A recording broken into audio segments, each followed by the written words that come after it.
Hello everyone, welcome to Seema's kitchen. आज बनाएंगे friends हम आंवले का चटपटा सा अचार। और ये अचार हम सूखा बनाने वाले हैं, बिल्कुल कम तेल में बनाने वाले हैं। इस अचार को हम 1 साल से अधिक वर्षों तक स्टोर करके रख सकते हैं, बिल्कुल कम तेल में बना करके, और ये बिल्कुल भी ख़राब नहीं होंगे। इसके अंदर जो भी इंग्रेडिएंट मिक्स होते हैं फ्रेंड्स, काफ़ी हेल्दी हमारे स्वास्थ्य के लिए होते हैं। और साथ में आप सभी जानते हैं कि आंवला जो होता है वो विटामिन सी से भरपूर होता है और बहुत ही ज़्यादा हमारे हेल्थ के लिए अच्छा होता है। ये काफ़ी कड़वा होता है खाने में, तो हम इसे इस तरह से नहीं खा पाते हैं।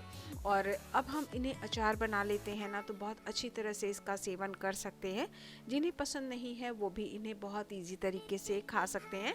बनाने में बेहद आसान है ये अचार, और इन्हें बना करके हम अधिक वर्षों तक स्टोर करें किस तरह से, और ये ख़राब भी नहीं होंगे और तेल भी कम लगेगा। तो चलिए स्टार्ट करते हैं बनाना। तो अचार बनाने के लिए हम ले लेते हैं यहाँ पर 1 किलो आंवला। आप जो दाग धब्बे इसमें देख रहे हैं फ्रेंड्स, ये पेड़ों पर जब ये फल लगते हैं ना, तो पत्तियों के थ्रू इनमें लग जाते हैं। तो ये बिल्कुल भी ख़राब नहीं होते हैं। इस तरह के आंवले आप ले सकते हैं, ये कटे पिटे बिल्कुल भी अलग से नहीं है, तो अचार ख़राब नहीं होगा। अब इसे बनाने के लिए सबसे पहले हमें यहाँ पे किसी बर्तन में पानी रख देनी है। फ्रेंड्स, हम इसे बॉईल करके नहीं बनाएंगे, खौलते हुए पानी में इसे नहीं डालेंगे। इसके ऊपर रखेंगे हम छन्नी, और इस छन्नी के अंदर हम आंवले को डाल करके तब उसके बाद इन्हें हम कुक करेंगे। इनमें भाप के थ्रू हम बनाने वाले हैं। तो सबसे पहले गैस ऑन कर देते हैं और इन्हें ढक देते हैं। पानी में आने देते हैं उबाल, और इस पानी को उबलने में वक्त नहीं लगा है, 2.5 से 3 मिनट लगे हैं। फुल फ्लेम में हम इसे बॉयल के लिए रख देते हैं। इसमें किसी भी तरह का नमक, चीनी, तेल वगैरह कुछ भी नहीं डालना है। इसके ऊपर डायरेक्टली हम सादा पानी है और इसके ऊपर छन्नी रखेंगे। सारे आंवले को इस तरह से हम इसमें फैला देते हैं। तो आंवला अगर अधिक होता है तो आप कई बैच बना करके इसे भाप दें, क्योंकि नीचे के जो आंवले होते हैं फ्रेंड्स, बहुत जल्दी से भाप उनमें लगती है तो वो कुक हो जाते हैं, पक जाते हैं। लेकिन जो ऊपर के होते हैं तो थोड़े कड़े रह जाते हैं। तो इसलिए आप सिंगल में ही इसे डालेंगे तो सभी बिल्कुल अच्छी तरह से आंवले जो हैं हमारे कुक होंगे। बिल्कुल कोई बहुत ज़्यादा कुक नहीं होगा, फिर कोई बिल्कुल कम नहीं रहेगा, कड़ा नहीं रहेगा, इस तरह से नहीं होगा। तो ये सिंगल में देखिए हमने इस तरह से इन्हें फैला लिया है। अब हमें इस तरह से फैला लेने के बाद इन्हें ढक देना है, और ढक करके हाई फ्लेम पे ही कुक करना है।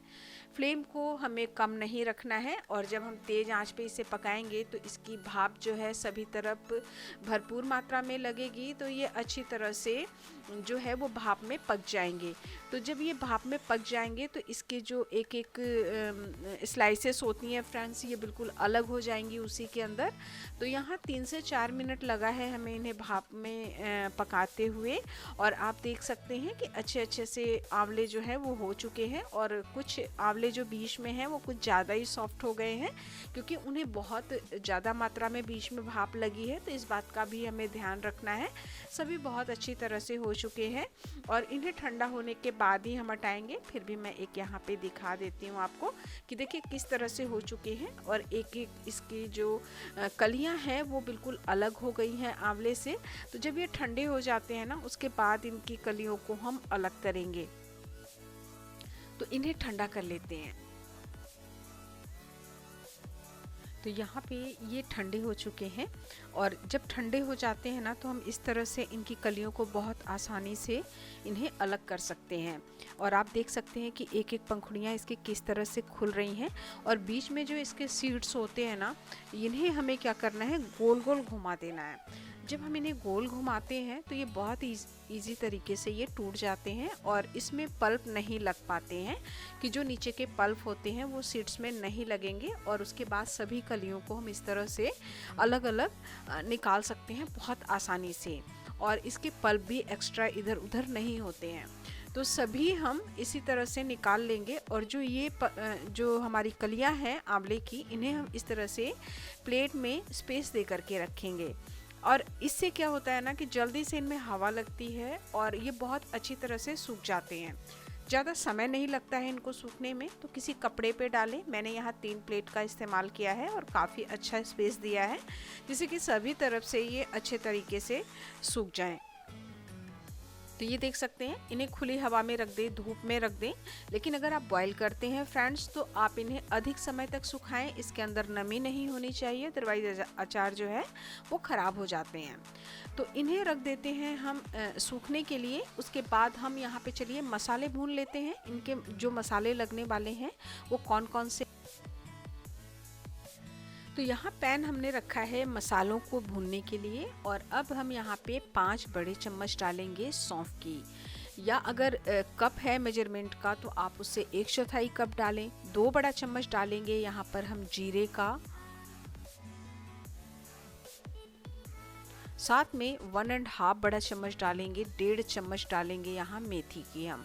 तो मेथी हम ज़्यादा मात्रा में इसमें नहीं डालेंगे। तीनों को हम अच्छी तरह से रोस्ट कर लें, बिल्कुल धीमी आंच पे एक अच्छी सी खुशबू आने तक हमें इन्हें भूनना है। तेज़ आंच करके फ्रांस से बिल्कुल भी नहीं भूनें, वरना ये ऊपर से जो है बहुत अच्छे तरीके से भूनते भी नहीं हैं, जल जाते हैं, फिर इनका टेस्ट काफ़ी कड़वा हो जाता है। तो इस तरह से बिल्कुल भी ना करें लापरवाही, बहुत धीरे धीरे इन्हें हम भून लें। थोड़ा सा वक्त लगता है लेकिन काफ़ी अच्छा होता है। और इसमें ना बहुत ज़्यादा कलर चेंज करने वाली प्रक्रिया नहीं करनी है, और एक अच्छी अरोमा आने लगती है उतना ही भूनना है। तो ये रोस्ट हो चुका है, देख सकते हैं, एक अच्छी सी खुशबू मुझे आ रही है। और अब यहाँ पे डाल देते हैं हम 3 बड़े चम्मच पीली वाली सरसों। तो सरसों आप अलग से भी भूनें। अब इन मसालों को हमने अच्छी तरह से भून लिया है, उसके बाद हल्का सा हम सरसों को भी इसके साथ में ही भूनेंगे और इसके साथ में ही पीस लेंगे। आप चाहे तो इसके अगर अलग पीसना है तो इससे पहले मैंने एक अचार की रेसिपी शेयर की है आपके साथ, तो वहाँ देख सकते हैं कि मसालों को किस तरह से पीसा है मैंने। तो मैंने 2-3 तरीके से बताए हैं मसाले तैयार करने के, तो मेरे बाकी चैनल पे भी जाके आप विजिट कर सकते हैं मसालों को, कि अचार के मसाले किन तरह से बनाए जाते हैं। अब यहाँ हम फ्लेम बंद कर लेते हैं। अब सरसों भी इनके साथ अच्छी तरह से भून चुकी है, तो सीधे इन्हें हम किसी प्लेट पे ट्रांसफ़र कर देंगे और इन्हें हम ठंडा होने देंगे। अब यहाँ पे ध्यान देना है हमें कि ये जो हमने गैस भी बंद कर दिया है, सेम पैन रखेंगे, 1 बड़ा चम्मच डालेंगे इसमें हम कलौंजी की, जो मंगरेल होती है या कहीं कहीं पे इसे अनियन सीड भी बोला जाता है। ज़्यादातर ये मायदे में इस्तेमाल की जाती है, काफ़ी अच्छी इसकी खुशबू रहती है फ्रेंड्स, और ये पाचक के लिए काफ़ी अच्छा होता है, तो इसे ज़रूर डालें। लेकिन काला होने के कारण हम इसे पीसते नहीं हैं, इन्हें हम साबुत ही डालते हैं। तो इस तरह से देखिए, जितना पैन गरम था उन्हीं पे हमने इन्हें सिर्फ रोस्ट कर लिया है, ज़्यादा नहीं करना है। और इस तरह से मसल करके देखेंगे आप ना, तो काफ़ी इसका जो क्रंच है वो अच्छी तरह से निकलेगा इसके अंदर से, और एक अच्छी सी खुशबू निकलेगी। और अब यहाँ पे ये ठंडे हो चुके हैं फ्रेंड्स, और इन्हें क्या करना है, हमें देख सकते हैं इन मसालों को, तो हमने थोड़े से इनमें से साबुत मसाले निकाल लेने हैं। तो यहाँ पे 2 बड़ा चम्मच मैं इन मसालों को निकाल लूँगी। तो अचार में ना थोड़े साबुत मसाले भी रहते हैं ना इस तरह से, तो काफ़ी अच्छा लगता है खाने में टेस्ट इसका। आप चाहे तो ये जो इंग्रेडिएंट है इन्हें अलग से भी भून सकते हैं।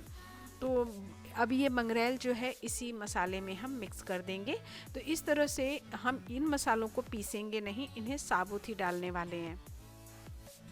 फ्रेंड्स, मंगरेल जो होती है इन्हें अगर हम पीस देते हैं तो अचार हमारे काले पड़ जाते हैं, तो ये बिल्कुल भी गलती न करें। देखने में सुंदर लगते हैं अचार, तो खाने की भी इच्छा होती है। और अब इन मसालों को हमें पीस लेना है, ये बहुत अच्छी तरह से ठंडे हो चुके हैं। तो इनके लिए हमने बड़ी वाली जार ली है, इनमें ट्रांसफ़र करेंगे। और बिल्कुल महीन नहीं पीसना है फ्रेंड्स, बिल्कुल ही बारीक नहीं पीसना है, मोटा ही दरदरा सा पीसना है। और बिल्कुल खड़े दाने भी नहीं होने चाहिए, इनके क्रोसली ग्राइंड करनी है। कुछ इस तरह से देखिए, मैं अभी दिखाती हूँ आपको कि कैसा करना है। तो ये अच्छी तरह से पिसे हुए हैं, लेकिन कुछ इसमें जो दाने हैं मसाले वो थोड़े से इसमें दरदरे से हैं, कुछ इस तरह से है, देखिए इस तरह से। तो ऐसे होना चाहिए, बिल्कुल ही बारीक नहीं करना है। तो ये मसाले हमारे रेडी हो चुके हैं। और आइए अब हम देख लेते हैं कि आंवला हमारा कैसा है। तो आंवला भी बहुत अच्छी तरह से सूख चुका है, मैंने काफ़ी अच्छा स्पेस दिया था प्लेट में इसे। और अब इन्हें हाथों में भी हम पकड़ रहे हैं ना, हल्का सा इसमें मसाज जैसा भी कर रहे हैं, तो हमारे हाथों में बिल्कुल भी इसका जो रस है वो नहीं लग रहा है, यानी अच्छी तरह से सूख चुके हैं। तो ये मसाले लगाने के लिए बिल्कुल तैयार हैं। 2.5-3 घंटे में ये अच्छी तरह से हो चुके थे। तो ये जो हमने पीसा है ना अभी मसाला, इन्हें इसमें हम ट्रांसफ़र कर देते हैं आंवले के अंदर। इसके साथ ही हम यहाँ पे साबुत मसाले हैं, इन्हें डालेंगे इसके अंदर, और ये बहुत ही स्वादिष्ट लगते हैं। तो थोड़े से मसाले खड़े डालें। कुटी हुई हम लाल मिर्च डालेंगे, ये तीखी होती है, तो इन्हें हम इन मसालों में इस्तेमाल करेंगे। स्वाद के अनुसार हम नमक डालेंगे। तो 2 बड़ा चम्मच हमने नमक का लिया हुआ है, और 1 बड़ा चम्मच हम हल्दी की डाल देते हैं यहाँ पर। आप चाहे तो मसाले के साथ हल्दी को भी गर्म कर सकते हैं। और अब 1 बड़ा चम्मच यहाँ पे काश्मीरी रेड चिली पाउडर डालेंगे, ये थोड़ा सा कलर अच्छा देते हैं, तो इन्हें ज़रूर डालें, ये बहुत ही बढ़िया लगते हैं। अब इन्हें हमें अच्छी तरह से मिक्स कर लेनी है। तो फ्रेंड्स, सबसे पहले ना जो इसके अंदर हल्की फुल्की सी भी अगर नमी होती है तो ये मसाले जो हैं वो सूख लेंगे, चिपक जाएंगे। तो पहले मसालों को हम इसी तरह से इनमें जो है मिक्स कर लेते हैं। फ्रेंड्स, ये वीडियो पसंद आती है तो ज़रूर लाइक कीजिएगा, अपने दोस्तों के साथ शेयर भी कीजिएगा, जिससे ये दूसरों के भी काम आ सके। और आपने देखा कि स्टार्टिंग से ही मैंने हमेशा से इस बात का ध्यान रखा है कि बहुत ईजी तरीके से मैं बताऊँगी कि किस तरह से चीज़ें बनाई जाती हैं।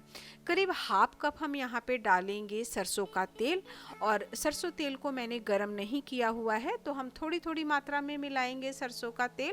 तो तेल को डायरेक्टली न डालें। हमने यहाँ पे इस अचार में बिल्कुल कम तेल डालने का जो निर्णय लिया है, हमें वो पूरा करना है, और इसमें बिल्कुल भी ये ख़राब नहीं होंगे। तो बहुत ज़्यादा मात्रा में स्टार्टिंग में ही हमें तेल नहीं डालना है, आवश्यकता अनुसार ही हमें तेल डालने की यहाँ पे ज़रूरत है।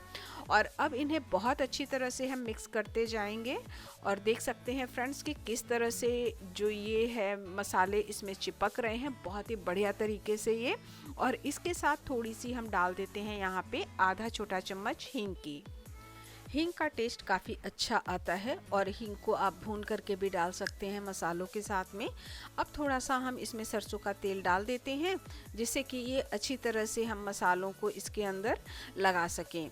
फ्रेंड्स, अब ये जो है ½ कप के करीब मैंने इसमें तेल का प्रयोग किया है, और काफ़ी अच्छी तरह से ये लग चुके हैं, और काफ़ी अच्छा गीला भी है ये। और अगर आप इससे ज़्यादा तेल का इस्तेमाल करना चाहते हैं तो जब इसमें जार में इन्हें भरें तो ऊपर से आप थोड़ा सा ऑयल डाल सकते हैं इसमें। आपको अगर तेल को गरम करके डालना है, बहुत जल्दी से इसका सेवन करना है, खाना है, तो आप तेल को अच्छी तरह से गरम कर लें, उसमें धुआं निकलने तक गरम करें। उसके बाद उन्हें अच्छी तरह से ठंडा कर लें, फिर इसमें आप मिक्स करेंगे तो ये आप जल्दी से खा सकते हैं। हम कच्चे तेल का इस्तेमाल कर रहे हैं, तो हम थोड़ा इन्हें धूप दिखाएंगे, करीब 5 से 6 दिनों तक धूप दिखाएंगे इन्हें, फिर ये खाने लायक हो जाते हैं। तो अब ये जो मसाले हैं हमारे लग कर के रेडी हैं। करीब इन्हें 2 दिनों तक हम खुली धूप में इसी तरह से किसी कपड़े से बांध करके हम अच्छी तरह से छोड़ देंगे, और इस तरह से हम धूप दिखाएंगे इन्हें। तो 2 से 3 दिनों तक हम इन्हीं तरह से धूप दिखा करके फिर इसे हम किसी जार में, शीशे की बोतल में या जार में भर करके उसके बाद हम इन्हें रख देंगे।